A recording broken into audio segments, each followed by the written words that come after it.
Welcome to SS economy. So ఈరోజు మనం కొన్ని టెట్ టు టీఎస్సీ సంబంధించినటువంటి కొన్ని ప్రశ్నలు విశ్లేషణ చేసుకుందాం.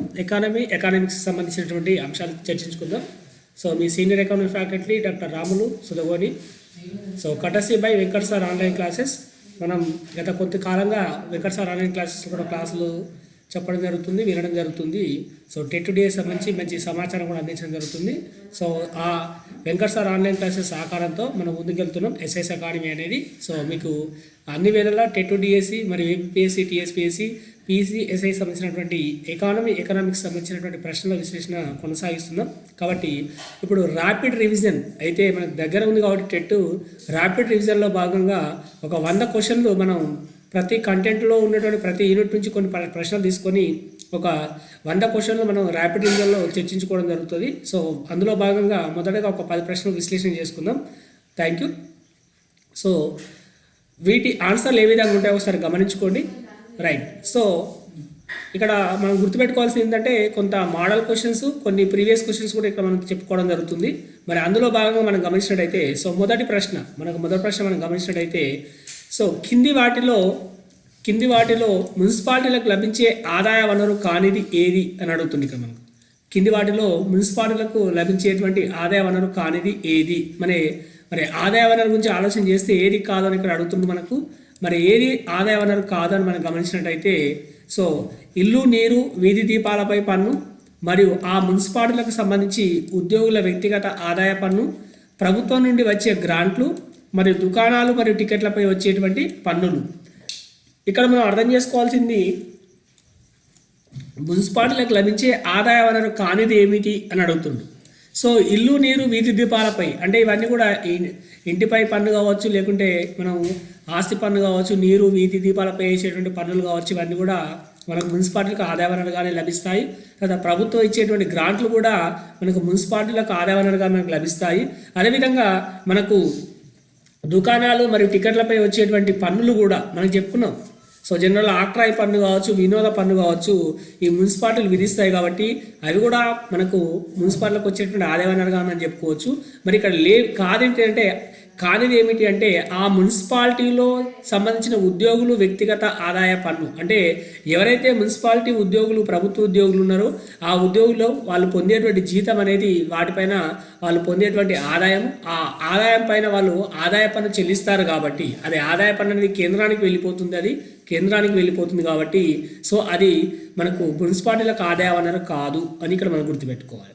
కాబట్టి చాలా జాగ్రత్తగా క్వశ్చన్ మున్సిపాలిటీకి ఆదాయ వనరు కానిది అని అడిగింది. ఇక్కడ అయినది అని అడగలేదు, ఇది మనం గుర్తుపెట్టుకోవాలి. సైడ్ ఫస్ట్ క్వశ్చన్కి ఆన్సర్ మనకు సెకండ్గా మనం గుర్తుపెట్టుకోవాలి. రైట్. సో నెక్స్ట్ మనం గమనించినట్టయితే సెకండ్ క్వశ్చన్లో మనం గమనిస్తే సెకండ్ క్వశ్చన్లో మనం గమనిస్తే సో ఒక దేశం మాంద్య పరిస్థితిలో ప్రవేశించినప్పుడు ఉపాధి కోల్పోవడంను ఏమంటాం అంటే డైరెక్ట్గా నిరుద్యోగత గురించి అడిగింది. ఇక్కడ మనకు ఒక దేశం అనేది మాంద్యం పరిస్థితులకు, దీన్ని మనం సో గ్రేట్ డిప్రెషన్ పీరియడ్ లేదా ఆర్థిక మాంద్యం అని చెప్పుకుంటాం. దీన్ని మనం ఆర్థిక మాంద్యం అని చెప్పుకోవడం జరుగుతుంది. మరి ఆర్థిక మాంద్యం అనేది ఏర్పడ్డప్పుడు ప్రచ్ఛన్న నిరుద్యోగం ఏర్పడుతుందా, సంఘర్షణ నిరుద్యోగిత ఏర్పడుతుందా, చక్రీయ నిరుద్యోగిత ఏర్పడుతుందా, ఋతు సంబంధిత నిరుద్యోగిత ఏర్పడుతుందా. మనం చెప్పుకున్నాం ఆర్థిక మాంద్య కాలంలో సో ముఖ్యంగా ఏం పని చేస్తాయంటే వ్యాపార చక్రాల గురించి చెప్పుకుంటాం. ఇక్కడ మనం వేటి గురించి చెప్పుకుంటాం, మనం వ్యాపార చక్రాలు ఉంటాయి, వ్యాపార చక్రాలు పనిచేస్తాయని చెప్పుకుంటాం. మరి వ్యాపార చక్రాలు ఏ విధంగా ఉంటాయని చెప్పుకున్నాం, మనకు ఈ విధంగా వ్యాపార చక్రాలు ఉంటాయి. మరి ఈ విధంగా ఉన్నప్పుడు ఈ దశను భూమి దశ అంటాం. సో మరి ఈ దశను మనకు డిప్రెషన్ దశ అంటాం, ఇది మాంద్య దశ అంటాం, ఇది సౌభాగ్య దశ అంటాం. మరి ఈ సౌభాగ్య దశలో మనకి ఏం జరుగుతుందంటే సో నిరుద్యోగిత చాలా ఎక్కువ ఉంటుంది. మరి భూమి దశలో, సౌభాగ్య దశలో ఎక్కువ ఉద్యోగిత ఉంటుంది. మరి ఇక్కడ నిరుద్యోగ దశ మాంద్య దశ కాబట్టి ఇలాంటి పరిస్థితుల్లో ఏర్పడేటువంటి నిరుద్యోగం ఏమంటామంటే సో ప్రచ్ఛన్న నిరుద్యోగం కాదు, ఇది మనకు అభివృద్ధి చెందిన దేశాల్లో ఒకరికంటే ఎక్కువ పనిచేస్తే కనబడుతుంది. సంఘర్షణ నిరుద్యోగిత కాదు, ఇది జనరల్గా సంఘర్షణ నిరుద్యోగిత అనేది సంఘర్షణ నిరుద్యోగిత అంటాం. ఒక ఉద్యోగం నుంచి మరో ఉద్యోగంలోకి మారేటప్పుడు జరిగేటువంటి నిరుద్యోగిత. ఇక ఋతు సంబంధిత నిరుద్యోగిత కూడా మనకు ఆ ఋతువులో ఉద్యోగాలు లభించి మిగతా ఋతువులో ఖాళీగా ఉండడం అని చెప్పుకోవచ్చు. కాబట్టి సెకండ్ క్వశ్చన్కు కరెక్ట్ ఆన్సర్ ఏమవుతుందంటే చక్రీయ నిరుద్యోగిత, సైక్లికల్ అన్ఎంప్లాయ్మెంట్ అంటాం దీన్ని మనం, సైక్లికల్ అన్ఎంప్లాయ్మెంట్ మనకు తెలుసు. అందుకే వ్యాపార చక్రాలు అన్నాం. ఈ వ్యాపార చక్రాలు ఏర్పడ్డప్పుడే మనకు నిరుద్యోగిత ఏర్పడుతుంది. కాబట్టి అంటే వ్యాపార చక్రాలు అంటే ఒకసారి భూమి ఉండడం, ఒకసారి భూమి లేకపోవడం, అంటే ఒకసారి ఎక్కువ ఉత్పత్తి ఉండడం, ఒకసారి తక్కువ ఉత్పత్తి ఉండడం. సో ఆ విధంగా ఉన్నప్పుడు మనకు ఆర్థిక మాంద్య పరిస్థితి, అంటే తక్కువ ఉత్పత్తి ఉన్నప్పుడు ఆర్థిక మాంద్యం ఏర్పడుతుంది. అదే చక్రీయ నిరుద్యోగిత అని ఇక్కడ మనం గుర్తుపెట్టుకోవాలి. అందుకే చక్రీయ నిరుద్యోగిత అనే దాని గురించి మనం చెప్పుకుంటాం ఇదివరకు, రైట్. సో సెకండ్ క్వశ్చన్కి ఆన్సర్ థర్డ్ అవుతుందని గుర్తుపెట్టుకోవాలి, రైట్. నెక్స్ట్ చూడండి, థర్డ్ క్వశ్చన్ చూడండి. మరి క్రింది వాక్యాలను గమనించండి, సరైన వాక్యాలు గుర్తించండి అన్నాడు. చాలా డిఫికల్ట్ క్వశ్చన్ అండి ఇక్కడ మనకి ఇది. సో క్రింది వాక్యాలు గమనించండి, మరి సరైనటువంటి వాక్యాలు మనం గుర్తించండి అని చెప్పేసి అడిగింది ఇక్కడ మనకు. సో మనకు దాని గురించి చెప్పినట్టయితే అధిక జనాభా పేదరికం కారణం అవుతుంది. తర్వాత ద్రవ్యోల్బణం పేదరికం కారణం కాదు. నాసిరకం విద్య పేదరికం పెంపొందిస్తుంది. పేదరికం అసమర్థతను పెంపొందిస్తుంది. అంటే టోటల్ ఇక్కడ మనకి ఏమిటంటే సో ఆ పేదరికానికి కారణాలు కావచ్చు, పేదరికానికి వల్ల పొందేటువంటి ప్రభావాలు కావచ్చు. అంటే ఒకటేమో కారణాల రూపంలో ఏ కారణాల వల్ల పేదరికం ఏర్పడడానికి అవకాశం ఉందని ఒకటి క్వశ్చన్. తర్వాత రెండోది ఏం చెప్పినట్టు ఇలా ఇచ్చినటువంటి స్టేట్మెంట్లో రెండోది మరి పేదరికం ప్రభావం అనేది ఏ విధంగా ఉంటుంది, పేదరిక ప్రభావం అనేది ఏ విధంగా ఉంటుంది అనే క్రమం లేక మనకి ఇచ్చిండు. కాబట్టి అధిక జనాభా పేదరికంకు కారణం అవుతుంది అంటే మనకి ఆప్షన్స్ ఏమి ఇచ్చిండు, 1A 1 2, B 1 2 3 4, C 1 3 4, D 1 2 4. మరి సరైన వాక్యం గుర్తించండి అన్నప్పుడు పేదరికానికి సరైన వాక్యం ఏమిటి, రైట్. సో అధిక జనాభా పేదరికం కారణం అవుతుంది, ఇది సరి అయినదే. మరియు నాసిరకం విద్య పేదరికం పెంపొందిస్తుంది, ఇది కూడా సరైనటువంటి వాక్యనే. పేదరికం అసమర్థతను పెంపొందిస్తుంది, ఇది కూడా సరైనటువంటి వాక్యనే. మరి సరికాని వాక్యం ఏంటంటే ద్రవ్యోల్బణం పేదరికం కారణం కాదు అన్నాడు, కానీ వాస్తవానికి ద్రవ్యోల్బణం కూడా పేదరికానికి కారణం అవుతుంది అనేది మనం చెప్పుకున్నాం టాపిక్లో. కాబట్టి ద్రవ్యోల్బణం కూడా ఒక కారణం, అధిక ద్రవ్యోల్బణం వల్ల పేదవారిగా మారే అవకాశం ఉంటుంది. కాబట్టి సరైన వాక్యం అని చెప్పినప్పుడు మనకు సెకండ్ వన్ కాదు, కాబట్టి సెకండ్ వన్ వదిలేస్తే సరైన వాక్యం 1 3 4. మరి 1 3 4 అనేది మనకి ఎక్కడ కనబడుతుంది అంటే సిలో కనబడుతుంది. మరి 3 క్వశ్చన్ యొక్క ఆన్సర్ ఏమవుతుందంటే సి అవుతుందని ఇక్కడ మనం గుర్తుపెట్టుకోవాలి, 1 3 4 అవుతుంది ఇక్కడ మనం గుర్తుపెట్టుకోవాలి, రైట్. సో నెక్స్ట్ క్వశ్చన్ మనం గమనిస్తే ప్రత్యేక ఆర్థిక మండళ్ళు ఏదైతుందో మరి ఈ ప్రత్యేక ఆర్థిక మండళ్ళు అనేటివి ఏవైతున్నాయో మరి భారతదేశంలో ప్రత్యేక ఆర్థిక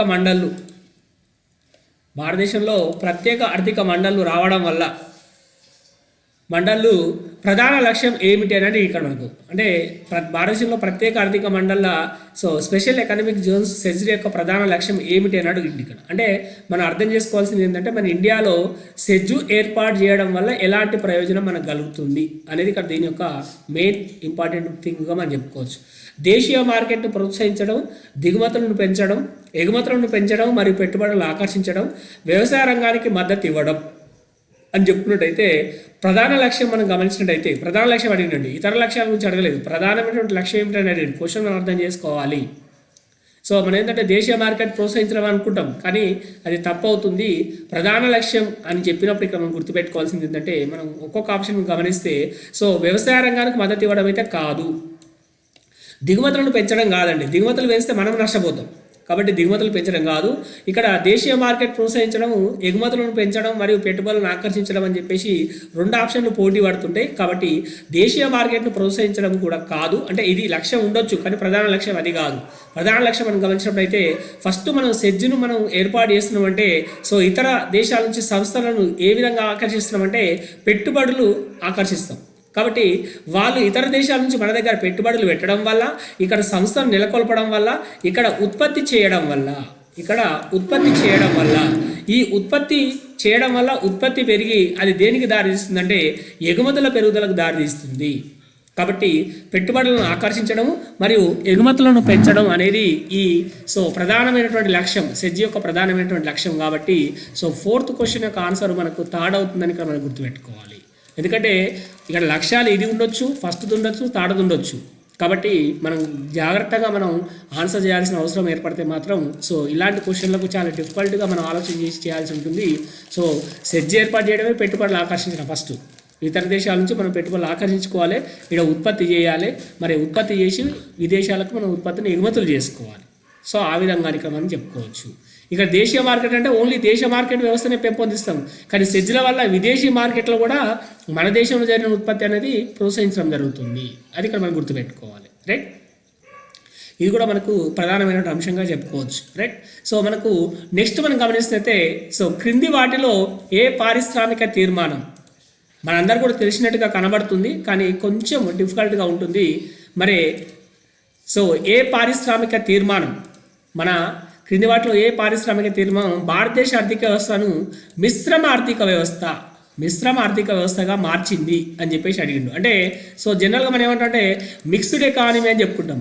ఏమంటాం? మిక్స్డ్ ఎకానమీగా చెప్పుకుంటాం మనం. మరి ఆ మిక్స్డ్ ఎకానమీ అని దేన్ని అంటున్నాం? సో 98 పారిశ్రామిక తీర్మానం, సో 1956 పారిశ్రామిక తీర్మానం, 1991 పారిశ్రామిక తీర్మానం, 1976 పారిశ్రామిక తీర్మానం. 1976 అయితే కాదు, సో 1956 కూడా కాదు. చాలామంది అభ్యర్థులు ఏమంటారంటే 1991 పారిశ్రామిక తీర్మానంగా అనుకుంటారు, కానీ కాదు అని గుర్తుపెట్టుకోవాలి. మరి ఏంటిది సార్ అంటే సో 1948 పారిశ్రామిక తీర్మానం స్వతంత్రం వచ్చిన తర్వాత మొట్టమొదటి పారిశ్రామిక తీర్మానం. క్వశ్చన్ ఆన్సర్ మొదటి పారిశ్రామిక తీర్మానం కూడా ఇవ్వచ్చండి. మొదటి పారిశ్రామిక తీర్మానంలో 1948 పారిశ్రామిక తీర్మానంలో సో ఇక్కడ మనకు 3 షెడ్యూల్గా ఏబిసి జాబితాలుగా విడుదల చేసిర్రు. కాబట్టి సో ఏ అనేది మొత్తం సో గవర్నమెంట్ సెక్టార్కు, బి అనేది మొత్తం సో ప్రైవేట్ సెక్టార్కు, సి అనేది ఉమ్మడిగా, సి అనేది సో మిక్స్డ్గా చేసిర్రు. కాబట్టి మనకు 1948 పారిశ్రామిక తీర్మానం మన భారతదేశ ఆర్థిక వ్యవస్థను మిశ్రమ ఆర్థిక వ్యవస్థగా, మిక్స్డ్ ఎకానమీగా సో మార్చేసింది. సో మనకు అట్లా ఆ విధంగా మార్చేసిందని మనం గుర్తుపెట్టుకోవాలి. రైట్, 5th క్వశ్చన్కి ఆన్సర్ ఏమవుతుందంటే ఏ 1948 పారిశ్రామిక తీర్మానం అని గుర్తుపెట్టుకోవాలి. నెక్స్ట్ 6th క్వశ్చన్ మనం చూసినట్టయితే స్థిరమైన అభివృద్ధి అనే భావన సో దీనికి సంబంధించినది. స్థిరమైనటువంటి అభివృద్ధి భావన దీన్ని సూచిస్తుంది అన్నాడు. దేన్ని సూచిస్తుంది అని చెప్పేసి అడిగిండు. ఆర్థికాభివృద్ధిని పూర్తిగా నిలిపివేయడం, భవిష్యత్తు తరాల అవసరాలను పరిగణలోకి తీసుకోకుండా ప్రస్తుత అవసరాలను తీర్చడము, పర్యావరణాన్ని పరిరక్షిస్తూ ఆర్థికాభివృద్ధిని సాధించడము, సో సహజ వనరులు పూర్తిగా ఉపయోగించడము. రైట్, సో మనందరికీ తెలుసు సో ఆర్థికాభివృద్ధి పూర్తిగా నిలిపివేయడం కాదు, మరి సహజ వనరులు పూర్తిగా ఉపయోగించడం కాదు, మరి భవిష్యత్తు తరాల అవసరాలను పరిగణలోకి తీసుకోవాలంటుందండి. ఇక్కడ మనకు దీని యొక్క మీనింగ్ మనం గుర్తుపెట్టుకోవాలి. సో తొందరపాట్లో మనం దీని ఆన్సర్ అనుకుంటాం, కాబట్టి తీసుకోకుండా కాదు, తీసుకొని ప్రస్తుత అవసరాలు తీర్చడం కాబట్టి తీసుకోకుండా ఇచ్చింది ఇక్కడ మనకు. కాబట్టి ఇది కూడా తప్పే.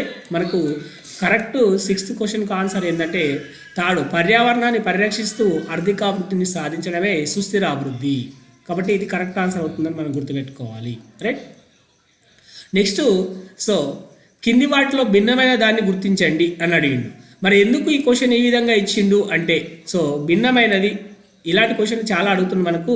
సో భిన్నమైనది అంటే ఒక 3 కరెక్ట్ ఉండొచ్చు, ఒకటి తప్పు ఉండొచ్చు, లేదంటే 3 కరెక్ట్ ఉండొచ్చు, ఒకటి తప్పు ఉండొచ్చు ఇక్కడ మనకు. మరి ఇక్కడ ఇచ్చినటువంటి దాన్ని మనం చూస్తే బంగారం, నీరు, బొగ్గు, బంగారం, పెట్రోల్, గాలి, నీరు, బొగ్గు, బంగారం, పెట్రోల్, ఈ 4 ఆప్షన్లలో మనం గమనిస్తే ఇవన్నీ కూడా దేనికి సంబంధించినటువంటి సో ఇవన్నీ ప్రకృతి వనరులుగా మనం చెప్పుకోవచ్చు అండి. ఇవన్నీ కూడా మనకు న్యాచురల్ రిసోర్స్గా మనం చెప్పుకోవచ్చు. మరి ఈ న్యాచురల్ రిసోర్స్లో మనకి ఏంటంటే జనరల్గా మనకి ఏం చెప్తారంటే రెన్యూవబుల్, నాన్ రెన్యూవబుల్గా చెప్పుకుంటాం మనం. రెన్యూవబుల్, నాన్ రెన్యూవబుల్గా పునరుత్పత్తి అయినటువంటి పునరుత్పత్తి కాని అంటాం. పునరుత్పత్తి కాని అని చెప్పుకుంటాం. మరి బొగ్గు పునరుత్పత్తి కాని వనరు, ఒకసారి ఉపయోగిస్తే మళ్ళీ ఉపయోగించాలంటే అంటే మళ్ళీ ఉత్పత్తి కావాలంటే చాలా సంవత్సరాలు పడుతుంది, కాబట్టి ఇది కాదు. బంగారం కూడా అంతేనండి, ఇది పునరుత్పత్తి కాని వనరే, సో నాన్ రిన్యూవబుల్గానే చెప్పుకోవచ్చు. ఇది కూడా చాలా సంవత్సరాలు పడుతుంది ప్రొడక్షన్ కావాలంటే. పెట్రోల్ కూడా అంతే. కాబట్టి ఇక్కడ భిన్నమైనది ఏంటంటే మనకు ఇవి 3 ఒక కేటగిరీలు ఉన్నాయి.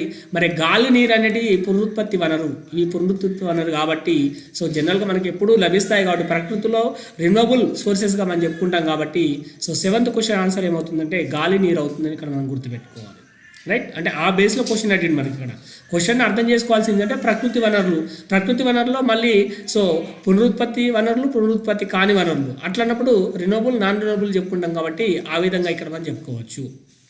రైట్. సో 8th క్వశ్చన్, జనాభా పెరుగుదలపై ప్రభావం చూపే ప్రధాన కారణాలు ఏమిటి అని అడుగుతుంది ఇక్కడ మనం. మరి జనాభా పెరుగుదలపై సో ప్రభావం చూపేటువంటి కారణాలు ఏమిటి అని అడుగుతుంది ఇక్కడ మనకు. మరి జనాభా పెరుగుదలపై ఏ ప్రభావ కారణాలు ఉంటాయంటే జీవన ప్రమాణాలు, ఆరోగ్య సంరక్షణ మరియు పౌర సేవలు పైవన్నీ అని చెప్పేసి ఇచ్చింది ఇక్కడ మనకు.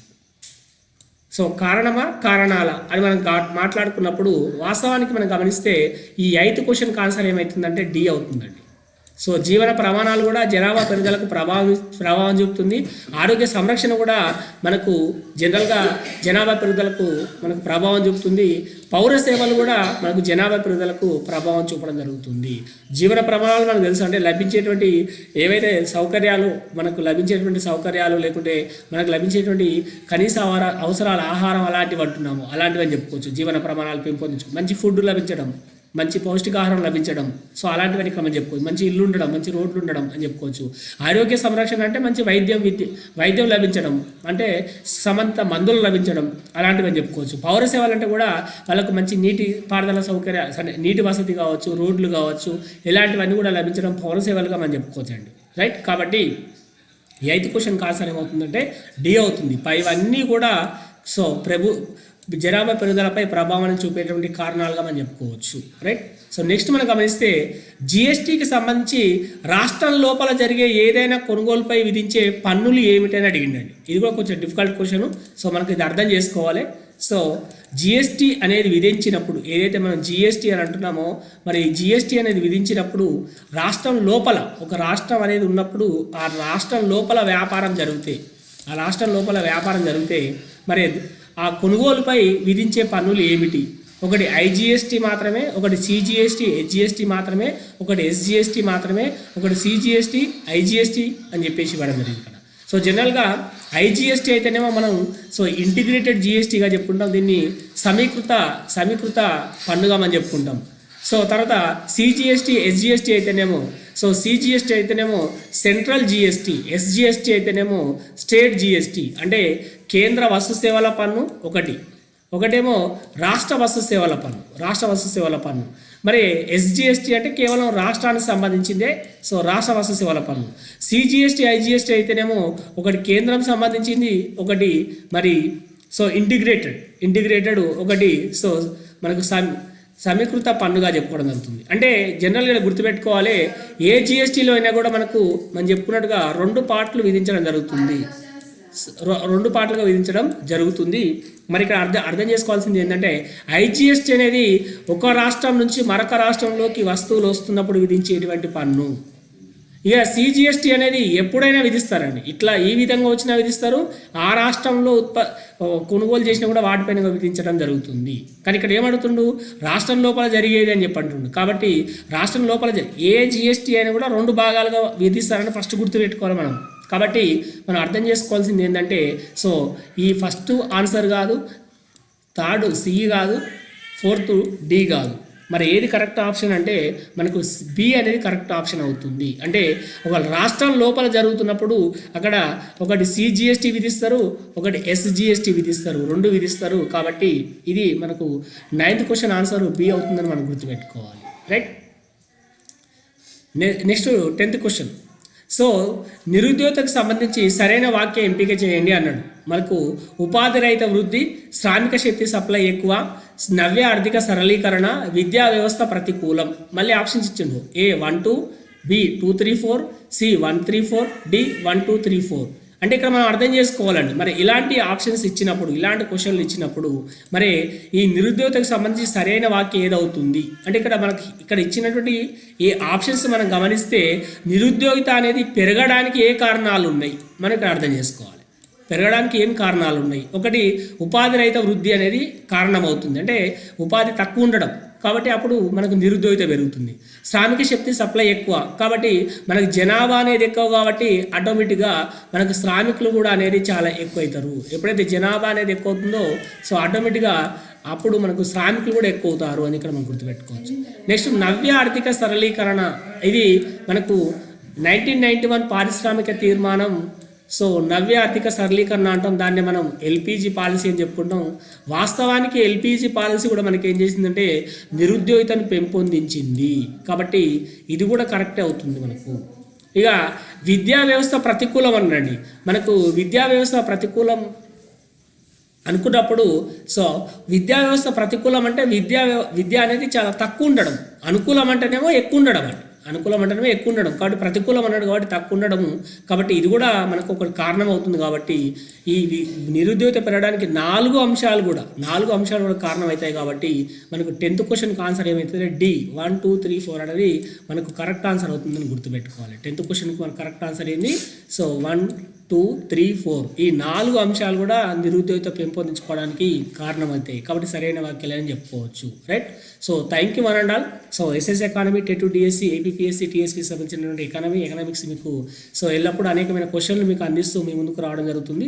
రైట్. సో అదేవిధంగా మనకు ఎల్లవేళ సహకరించేటువంటి వెంకట్ సార్ ఆన్లైన్ క్లాసెస్ కూడా యాప్లో కూడా మనకు అనేకమైనటువంటి సో ఇలాంటి క్వశ్చన్లు రివిజన్ అనేది మనకు జరుగుతూ ఉంటుంది. Right. So thank you one and all. So అందరికీ థ్యాంక్ యూ.